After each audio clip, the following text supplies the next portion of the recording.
संक्रमणकालीन न्यायलाई निष्कर्षमा पुर्याउन सरकार प्रतिबद्ध रहेको परराष्ट्र मन्त्री गेवालीको भनाई, साकलाई प्रभावकारी बनाउनु पर्नेमा जोड। चिकित्सा शिक्षा अन्तर्गत MBBS र BDS तहको प्रवेश परीक्षाको नतिजामा त्रुटि भएपछि पुनः प्रकाशित, 250 जनाको नतिजा परिवर्तन।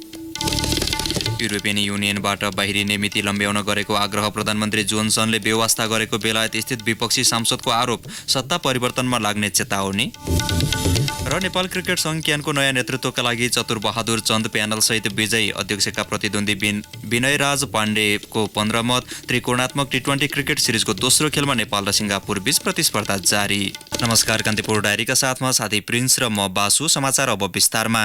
परराष्ट्र मन्त्री प्रदीप कुमार गेवालीले संक्रमणकालीन न्यायलाई निष्कर्षमा पुर्याउन सरकार प्रतिबद्ध रहेको बताउनु भएको छ। राष्ट्रसङ्घको 74औं महासभालाई आज सम्बोधन गर्दै परराष्ट्र मन्त्री गेवालीले वृहत शान्ति सम्झौता, अन्तर्राष्ट्रिय कानून, शहीद परिवार र पीडितको चासो तथा यथार्थका आधारमा सरकार न्याय निरूपणका लागि प्रतिबद्ध रहेको बताउनु भएको हो। लोकतन्त्र, विकास र मानवाधिकार एक अर्काका परिपूरक भएकाले यसलाई सम्बोधन गर्न सरकार प्रतिबद्ध रहेको गेवालीको भनाइ थियो। सार्क र बिमस्टेक जस्ता क्षेत्रीय संगठनको सहकार्यले शान्ति, सुरक्षा तथा आर्थिक विकासमा महत्त्वपूर्ण हुने उहाँले बताउनु भयो। सार्कलाई पुनर्जीवित गराउन नेपालले अध्यक्ष राष्ट्रका हैसियतमा प्रयास गरिरहेको मन्त्री गेवालीले विश्व समुदायलाई जानकारी समेत गराउनु भएको थियो।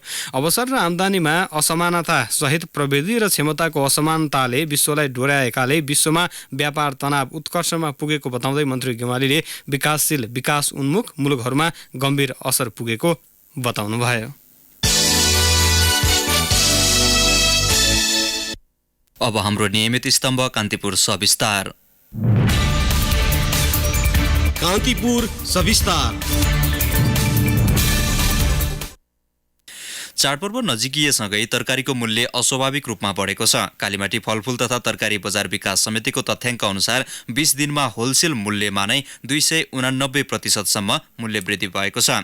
लगातारको वर्षा र आयातित तरकारीमा मूल्य बढेपछि असर परेको व्यवसायीको दाबी छ। यद्यपि बिचौलिएका कारण मूल्य वृद्धि भएको उपभोक्ता अधिकार कर्मीले गुनासो गरेका छन्। यहाँ किन्दा भन्दा नि बाहिर किन्दाखेरि चाहिँ अलि धेरै महँगो छ। यहाँ चाहिँ अलि बरु सस्तै नै छ। सरकारलाई पनि त अलि हेर्नु पर्छ नि, यति महँगो भइसक्यो सबै। नेपाली उपभोक्ताको बिहान बेलुकीको भान्सा दिन प्रतिदिन महँगो हुँदै गएको छ। पछिल्लो समय अस्वाभाविक रूपमा बढेको तरकारीको मूल्य कहाँ पुग्ने हो केही थाहा छैन।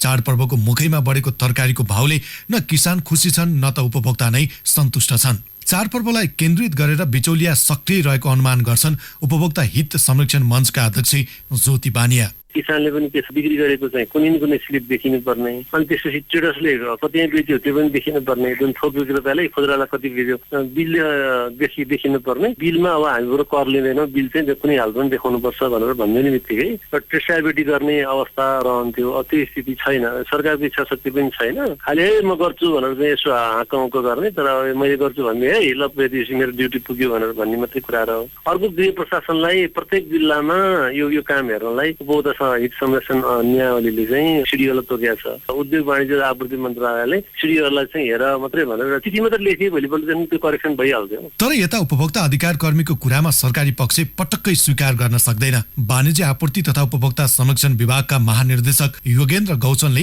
अस्वाभाविक रूपमा तरकारी बढ्नुको कारण बिचौलिया नभई भारतीय बजार रहेको दावी गर्छन्। यो चाहिँ मनसुन सिजन अहिलेसम्म सिद्धिएको छैन, मनसुनी वर्षा। अनि यो इन्डिया हामी कहाँ त विदेशबाट पैठारे हुने, इन्डियामा पनि हाम्रो त्यहाँको एउटै हो सिजन। त्यहाँ हामी कहाँ उताबाट आउने तरकारीमा पनि यो बर्सातले गर्दाखेरि त्यहाँ पनि अलिक नाश गर्ने, अनि हाम्रोमा पनि उत्पादनहरूलाई नाश गर्ने, अनि त्यो कारणले बाटोहरू पनि अवरुद्ध हुने प्रमुख कारण त यही हो। झन् हामीले अनुमान गर्न गयो भने त्यसले झन् आपूर्ति व्यवस्थालाई खलल बनाउँछ, त्यसले झन् डिस्टर्ब गर्छ। त्यो कारणले गर्दाखेरि चाहिँ सरकारको उपस्थिति बारम्बार भइराख्यो भने नै आपूर्ति व्यवस्थामा झन् खलल पुग्छ, अनि व्यवसायहरूको सप्लाईमा अवरुद्ध हुन्छ। त्यो कारणले गर्दाखेरि हामीले बडो ख्याल गरेर अनुमान गर्नुपर्ने हुन्छ, बजारलाई हस्तक्षेप गर्नुपर्ने हुन्छ। कालीमाटी फलफूल तथा तरकारी बजार विकास समितिको तथ्याङ्क अनुसार 20 दिनमा तरकारीको होलसेल मूल्य मात्रै 289% वृद्धि भएको छ। स्थानीय बजार व्यवस्थापन तथा अनुगमनमा काम गर्दै आएका उपभोक्ता अधिकार कर्मी श्रृंग ऋषि काफ्लेले कमजोर सरकारी संयन्त्रका कारण नेपाली उपभोक्ता मारमा परेको दावी गर्छन्। बिचौलियाहरूले नै यसमा बढी मूल्य लिएर अब खासरी बढी अब डिमान्ड हुने बेला चाडपर्वमा यस्तो दसैँ तिहारहरूको चाडपर्वहरूमा चाहिँ बढी डिमान्ड हुने भए पछाडि चाहिँ अनि उनीहरूले चाहिँ बिचमा धेरै प्रतिशतसम्म उनीहरूले बढी बिचमा नाफा लिइदिने र खुद्रा विक्रेताले पनि त्यही अनुसार बढी लिइदिने गरेर चाहिँ बजार मूल्य बढेको हो। त्यसले किसानले पनि यसबाट चाहिँ फाइदा प्राप्त गरे अवस्था छैन। अहिले त संविधानले नै स्थानीय तहलाई यो अधिकार दिएको छ। बजारको मूल्यको नियमनमा उसले अनुगमन गर्नुपर्ने विषयहरू गर्नुपर्ने, राज्यले आफ्नो भूमिका देखाउन नसके हुनाले मनलाग्दो मूल्य लिइरहेको अवस्था छ। सरकारी संयन्त्रले आफ्नो उपस्थिति नजनाएको होइन, तर अनुगमन के र कसका लागि भन्नेले पनि महत्त्व राख्छ। गत वर्ष कालीमाटी तरकारी बजारमा अनुगमनमा गएका सरकारी अधिकारीलाई बिचौलिया र व्यवसायले करिब 4 घण्टा आफ्नो नियन्त्रणमा राखेका थिए। दिन प्रतिदिन उपभोक्तालाई ठग्दै गरेका बिचौलिया र व्यवसायका बारेमा सरकारले कडा निर्देशन दिन सकिरहेको छैन, बरु उपभोक्तालाई सान्त्वना दिने काम गर्छ। पुनः विभागका महानिर्देशक योगेन्द्र गौसन यो सामदेखि लगातार मूल्य वृद्धि भइरहेको कारणले गर्दाखेरि चाहिँ अनुगमन गर्यौं त त्यहाँ तत्काल बिचौलिया पनि भेट्यौं, त्यहाँ अन्डस्पट जरिमाना पनि गर्यौं, मूल्य सूची राख्न लगायौं, बिल वितरण जारी गर्न लगायौं। अहिले चाहिँ धेरै सुधार भएको छ त्यो कुरामा। अब हामी के विचार गरेका छौं भने सबैलाई म के जानकारी गराउन चाहन्छु भने सरकारवाला सबै बिचौलियाहरूलाई समेत अब हामी ट्राफिकको सहयोग लिन्छौं। यसरी भएन। अब चाडपर्वको मुखैमा अस्वाभाविक बढेको तरकारीको मूल्यका कारण उपभोक्तालाई पहिलो गाँसमै ढुङ्गा परे चाहिँ भएको छ। पर्वमा तरकारीको खपत बढी हुने भएकाले पनि उपभोक्ता महँगो मूल्य तिरेर किन्न बाध्य छन्। तर कहिलेसम्म फितलो सरकारी संयन्त्र, अव्यवस्थित अनुगमन र राज्यको लापरवाहीका कारण पटक पटक उपभोक्ता ठगिनु राज्यका लागि शोभनीय विषय होइन। रेडियो कान्तिपुरका लागि सन्तोष गन्धर्व। कान्तिपुर सविस्तार।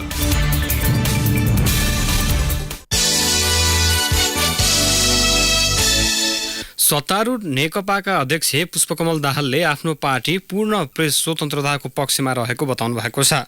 काठमाडौँमा आज आयोजित एक कार्यक्रममा उहाँले संविधानमै प्रत्याभूत पूर्ण प्रेस स्वतन्त्रतालाई कसैले दबाउन नसक्ने जिकिर गर्नुभयो।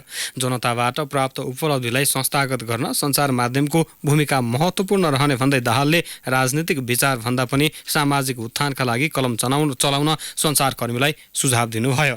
पत्रकार आचार संहिताको पालनामा प्रेस जगत चुक्न थालेको भन्दै उहाँले राम्रा काममा सरकारलाई पनि सहयोग गर्नुपर्ने धारणा राख्नुभयो।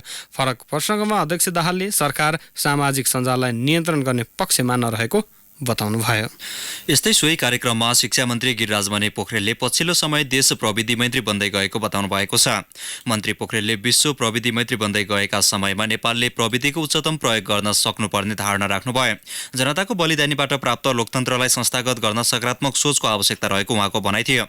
मन्त्री पोखरेलले मिडिया काउन्सिल विधेयकले प्रेसमाथि अंकुश लाग्यो भन्नुभन्दा पनि आम सञ्चार माध्यम सही बाटो हिँड्नुपर्ने आवश्यकता औल्याउनु भयो। कार्यक्रममा नेपाल कम्युनिस्ट पार्टी नेकपाका महासचिव विष्णु पौडेलले आम सञ्चार माध्यममा विश्वसनीयताको प्रश्न उठ्ने गरेको बताउनुभयो। मिडियाले तथ्यमाथि सम्झौता गर्न नहुने उहाँको भनाइ थियो।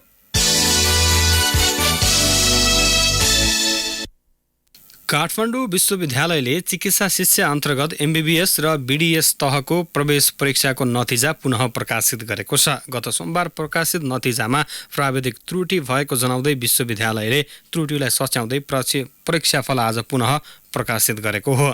पहिलो नतिजाबाट 250 विद्यार्थीको नतिजामा परिवर्तन देखिएको छ। विश्वविद्यालयका स्कुल अफ मेडिकल साइन्सेसका डिन प्राध्यापक रोजेन्द्र कोजुले पहिलो पटक प्रकाशित नतिजामा प्राविधिक त्रुटि भेटिएकाले दोस्रो नतिजा प्रकाशित गरिएको बताउनुभयो।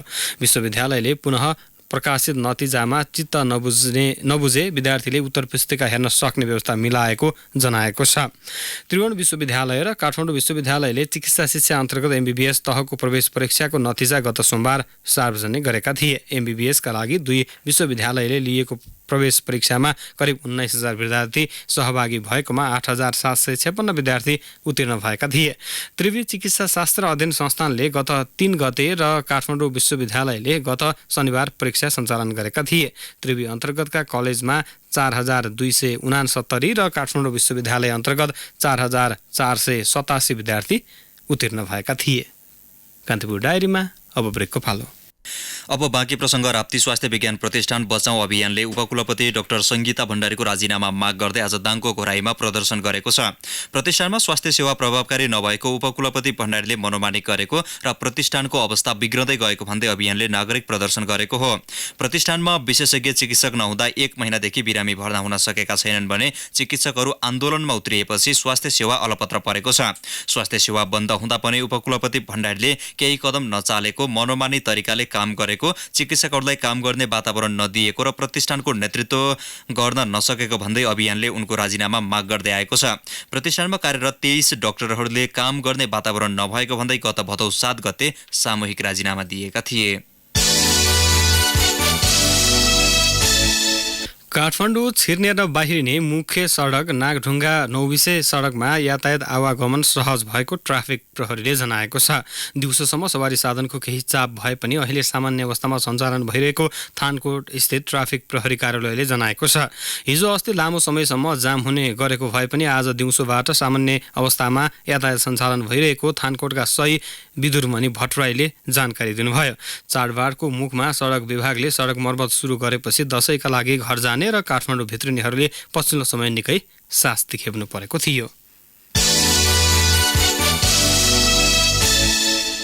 माटो पनि बिक्री हुन्छ र माटोको कारोबारले व्यावसायिक रूप लिन्छ भन्दा धेरैलाई विश्वास नलाग्न सक्छ। तर दशैं र तिहार नजिकिँदै जाँदा पाँचथरको फिदिम नगरपालिका 4 खम्बे र रातो माटेका बासिन्दालाई माटो खन्ने र गाडीमा पठाउने चटारो सुरु भएको छ। पाँचथरमा मात्र होइन, छिमेकी जिल्ला ताप्लेजुङ र तेह्रथुमबाट समेत माग बढेपछि रातो माटो बिक्री गर्न भ्याइ नभ्याइ भएको हो।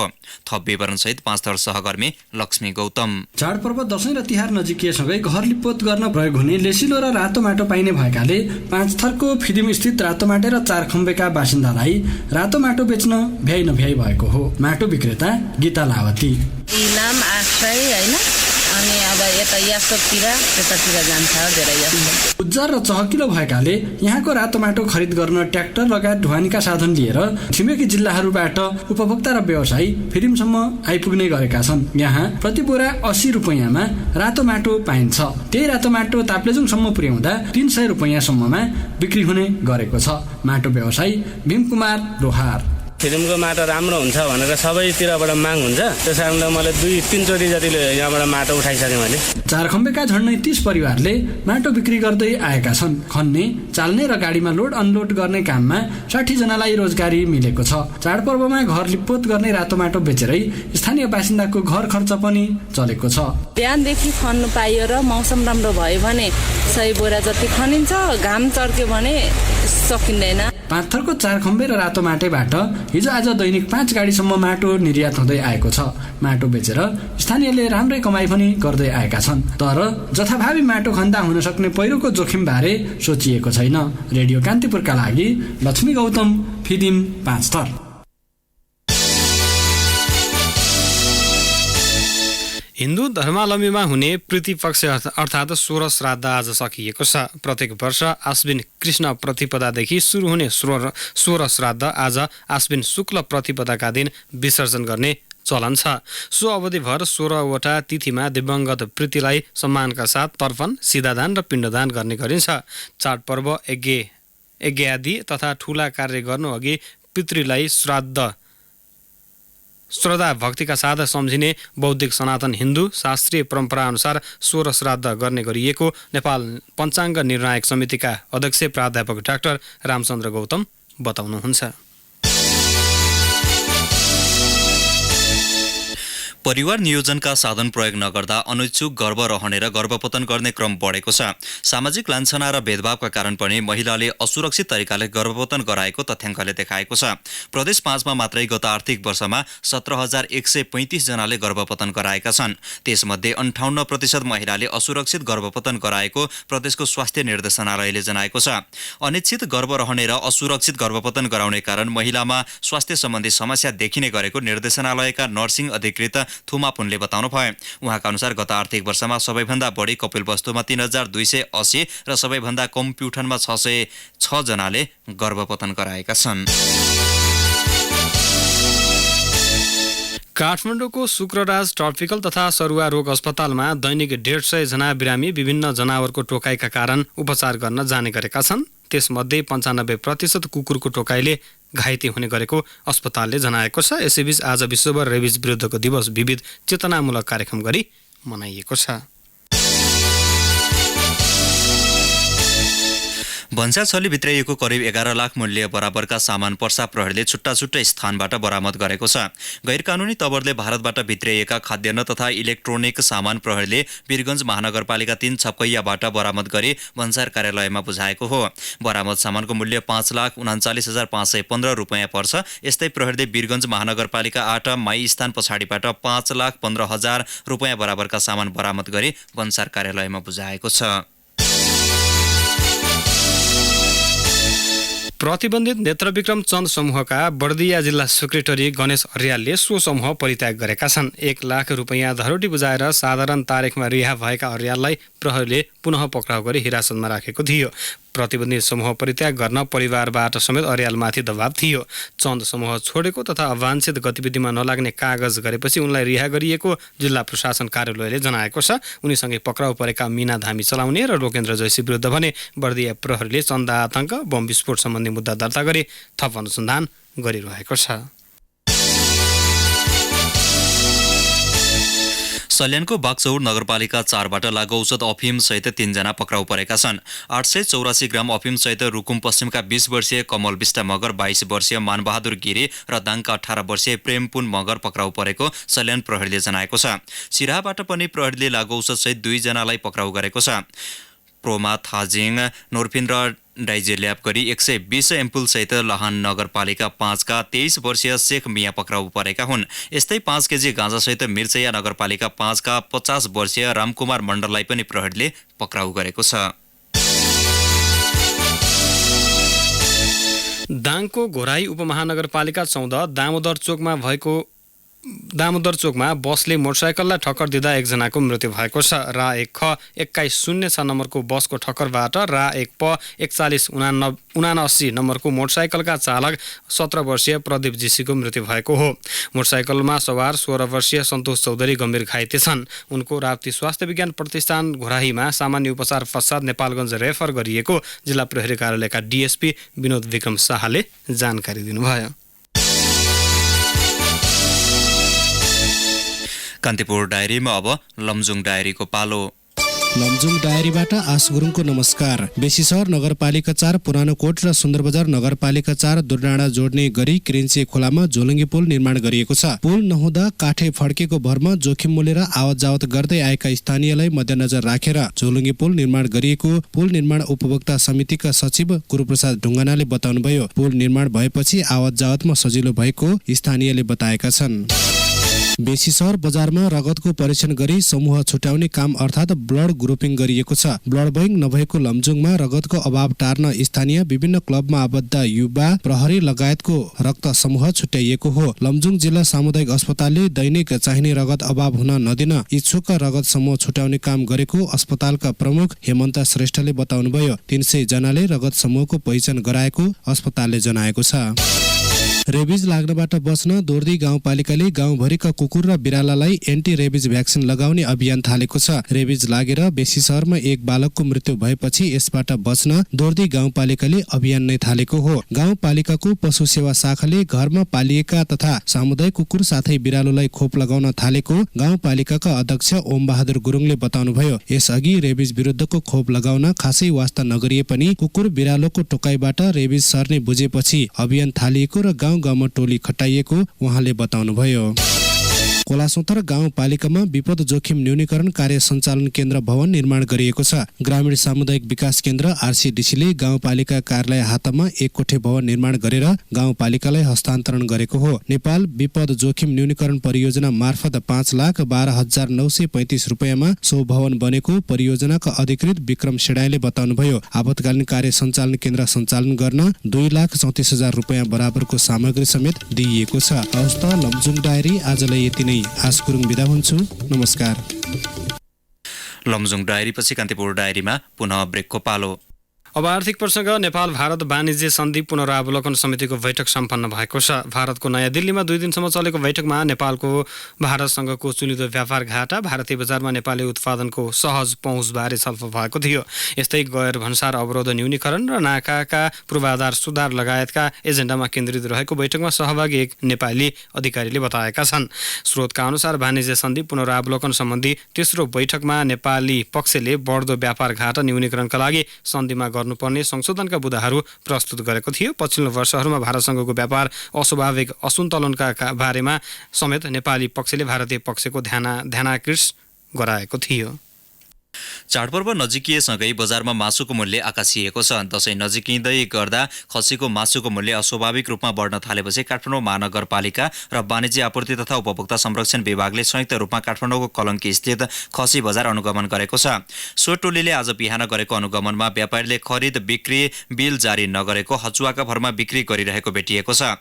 बिल जारी नगरी होलसेल पसल सञ्चालकले जिउँदो खसीको प्रति किलो 580 देखि 680 रुपियाँसम्ममा लिएर बिक्री गरिरहेको पाइएको हो। खसी बजारमा 43वटा व्यवसायी छन्। त्यहाँबाट उपत्यकाको मागको 40% मासु आपूर्ति हुँदै आएको छ। अब एउटा मुलुक बाहिरको प्रसङ्ग। युरोपियन युनियनबाट बाहिरिने मिति लम्ब्याउन गरेको आग्रह प्रधानमन्त्री बोरिस जनसनले बेवास्ता गरेको बेलायतस्थित विपक्षी दलका सांसदहरूले आरोप लगाएका छन्। आफूहरूले गरेको आग्रह प्रधानमन्त्रीले बेवास्ता गरेकाले आगामी हप्ता सत्ता परिवर्तनको तयारी गरेको विपक्षी दलका सांसदले बताएका हुन्। संसदको विपक्षी दल सिनियर स्कटिस नेसनल पार्टीका सांसद स्टेवार्ड होसीले प्रधानमन्त्री जनसनले आगामी हप्तासम्म सत्ता नत्यागे निर्वाचन मार्फत उनलाई हटाउने बताएका छन्। प्रधानमन्त्री जनसनले निर्वाचन हारेमा लिबरल पार्टीका नेता जेरेमी कोर्बिन बेलायतका नयाँ प्रधानमन्त्री बन्ने सीएनएनले उल्लेख गरेको छ। यद्यपि कोर्बिनलाई युबाट बाहिरिने मिति लम्ब्याउन पहल गर्ने शर्तमा मात्र प्रधानमन्त्री बनाइने विपक्षीका सांसदले बताएका छन्। अब खेल प्रसङ्ग। नेपाल क्रिकेट संज्ञानको नयाँ नेतृत्वका लागि चतुरबहादुर चन्द प्यानलसहित विजयी भएका छन्। काठमाडौँमा आज भएको निर्वाचनमा चन्दले अध्यक्षका अर्का प्रत्याशी विनय राज पाण्डेलाई 29 मतले पराजित गर्दै आगामी 4 वर्षका लागि क्यानको अध्यक्षमा निर्वाचित भएका हुन्। चन्दले 44 तथा पाण्डेले 15 मत प्राप्त गरेका थिए। क्यान निर्वाचनमा सरकारी हस्तक्षेप भएको र निष्पक्ष निर्वाचन नभएको भन्दै अन्तर्राष्ट्रिय क्रिकेट परिषद आइसिसीले 2073 को वैशाखमा क्यानलाई निलम्बन गरेको थियो। नयाँ नेतृत्व आएसँगै क्यान निलम्बन फुकुवाको लागि बाटो खुलेको छ। उपाध्यक्षमा विजय राजु बाबु श्रेष्ठले 41 मत पाउँदा प्रत्याशी मिङमा डन्डु शेर्पाले 17 मत पाएका छन्। सचिवमा अशोकनाथ प्याकुरेलले विनोद कुमार मैनालीलाई 28 मतले पराजित गरे। प्याकुरेलले 43 तथा मैनालीले 15 भोट पाएका थिए। कोषाध्यक्षमा 45 मत प्राप्त गर्दै रोशन कुमार सिंह विजयी भए। खुला सदस्यमा अमित वीर पाण्डे, वीरेन्द्र बहादुर चन्द, कैलाश विष्ट, दुर्गाराज पाठक, करण महोत्रा छेत्री, माधव कुमार कर्मचार्य, सञ्जय राज सिंह विजयी भएका छन्। महिला सदस्यमा जयन्ती भट्ट चयन हुँदा प्रदेश 2 बाट साउद अन्सारी, गण्डकी प्रदेशबाट ऋषिराम गौतम, प्रदेश 5 बाट प्रशान्त विक्रम मल्ल, कर्णाली प्रदेशबाट पदम बहादुर खड्का र सुदूरपश्चिम प्रदेशबाट विक्रम विष्ट निर्विरोध निर्वाचित भएका छन्। निर्वाचित कार्य समितिले आजै पदभार ग्रहण गरेको छ। त्रिकोणात्मक 2020 क्रिकेट सिरिजको दोस्रो खेलमा नेपालले 152 रनको लक्ष्य पाएको छ। इन्डियन एसोसिएसनको मैदानमा टस जितेर ब्याटिङ गरेको सिङ्गापुरले निर्धारित ओभरमा 3 विकेटको क्षतिमा 151 रन जोडेको थियो। कमजोर फिल्डिङ गरेको नेपालका लागि सोमपाल कामी निकै महँगा भए। उनले आफ्नो स्पेलमा 44 रन खर्चे। करण केसीले 34 रन दिएर 2 विकेट लिए। सुसन भारीको नाममा 1 विकेट रह्यो। नेपालले केही ओभरमा जवाफी ब्याटिङ गर्नेछ। सिरिजको पहिलो खेलमा हिजो जिम्बाब्वेसँग 5 विकेटले पराजित भएको थियो। डबल राउन्ड रोबिनको आधारमा हुने खेलमा नेपालले आगामी मङ्गलबार जिम्बाब्वेसँग खेल्नेछ। हवस्, नै प्रसङ्गसँगै कान्तिपुर डायरीको यो बुलेटिन अहिलेलाई यहीँ सकिन्छ। राति 8 बजे सेक्युरिटी एन्ड क्राइम डायरीका साथ म उपस्थित हुने नै छौँ। अहिलेलाई साथी प्रिन्स र म बासु बिदा हुन्छौँ। नमस्कार। सूचना र मनोरञ्जनको सम्वाहक रेडियो राष्ट्रको रेडियो कान्तिपुर।